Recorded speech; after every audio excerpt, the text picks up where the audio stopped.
Hello, everyone. Nayaswami Devi here. I want to read to you and then share some extra thoughts about a blog from our book, A Touch of Peace. And this one's called A Light in Dark Times. All I want is to convert you to who and what you really are. Swami Kriyananda often said this to newcomers attending his classes. He was not trying to persuade people to leave their chosen religion, nor necessarily to convert them to Yoganandaji's path and teachings. Rather, he wanted to convey to everyone that all the joy, fulfillment, strength, and understanding that we seek in outer goals is to be found within our own self. As I write these words, it's May 19th, 2020.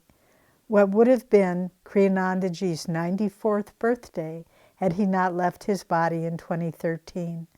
Today, there are celebrations for him all over the world, honoring his life and sharing stories of how he changed and blessed countless lives.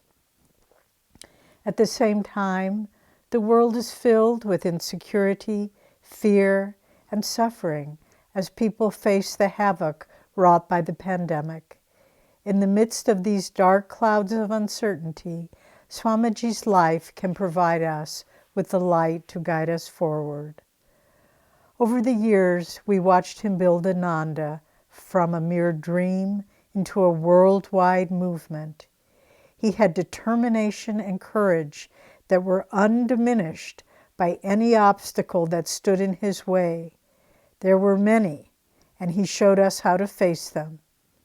What particular tests are people facing now, and how can we draw guidance from Swamiji's example? One of the tests is worry about lack of money to meet our needs. From the beginning, Swamiji had very limited finances with which to build Ananda, but he knew that money was only energy in a condensed form. If he put out enough energy, then the needed money would come to him. And so it proved. With absolute faith and love for God within, he went forth with dynamic energy, and the necessary funds were always provided. Sometimes it's true at the very last minute. In one of his songs, he wrote these words, "I ask for no riches that death can destroy. I crave only thee, thy love and thy joy." Another test many are facing now is loneliness and isolation. In the beginning, only a handful of sincere devotees joined Swamiji to help him build Ananda.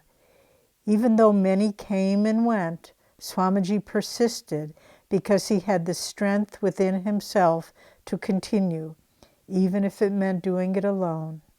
In another song he wrote, "Let come who will, but if they all turn home, the goal still awaits you. Go on alone." Finally, many people are dealing with fear of disease and death. Throughout his life, Swamiji dealt with many serious, even life-threatening illnesses, but he never allowed them to stop him. He didn't fear death because he knew his soul was eternal. In another of his songs, he sang, "The dancers will pass, the singing must end. I welcome the darkness with you for my friend." Swamiji faced every test with Master's words in his heart. There are no obstacles, only opportunities. He lived it and he triumphed.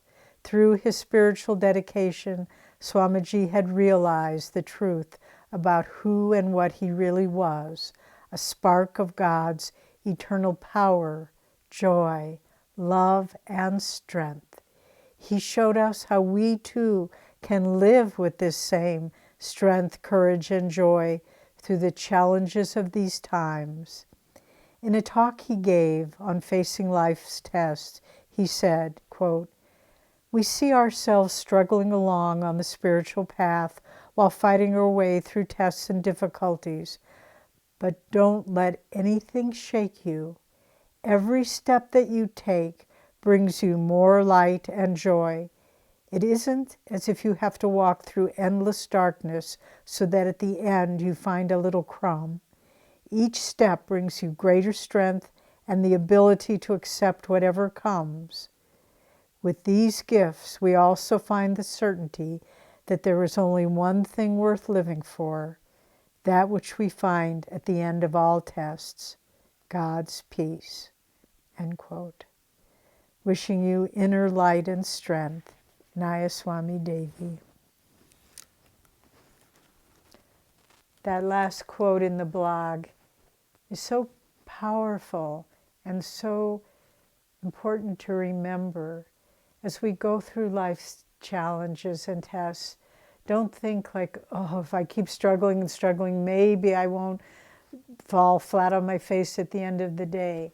Every test that you face, every test that you are able to overcome, that gives you greater strength, and it strengthens your ability to courageously face what comes and to begin to realize that nothing can take away your joy. Nothing can take away what is important to you, the connection with God. And this is so important to remember. Every step is a gain. Every victory, however small, even if it's not blurting out angry words when you really want to against somebody that said something upsetting to you, that's a victory. And you gain strength from that. And then next time, it's easier to control yourself in that way. I have many dear friends at Ananda. Each one is special to me. And I have seen my friends go through great tests on every level. And yet, here we stand. Some have left the body. Some have are still, most are still living. But everyone, if you just keep trying, you are victorious. And I have seen this. I see heroes living common lives, and yet they're heroes in the sense that they never give up and they never say, I'm done for, I'm defeated. You know, Master shares that beautiful, it's not so beautiful, it's a funny story in one of his lessons about the big frog and the little frog, and they're hopping along, and they hop into, inadvertently, they land in a big pail of milk, and they can't get out because the sides of the pail are too slippery. And they kept paddling and paddling, and they're getting more and more tired. But they just don't, if they stop paddling, they're going to sink to the bottom, and that'll be the end.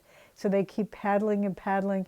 And then finally the big frog just says, I am too tired, I can't do it anymore, I give up, and glug, glug, glug, he sinks to the bottom of the bucket. But the little frog says, I'll keep trying no matter what, to the last ounce of my strength. And he keeps paddling and paddling. And finally he feels a lump of that rising up that he can stand on. And it's the butter that he's churned by paddling the milk. And he stands on that lump of butter and he leaps out. Well, friends, it's a child's story, but it's the story of our lives. You see people giving up, and then they'll just in the next life have to start over. But you see the common people heroically living their lives, just saying, I will keep trying, I will keep trying. And beneath them, what is that lump of butter? It's God's sustaining presence that helps you rise above the surface of all your difficulties and leap into freedom and joy.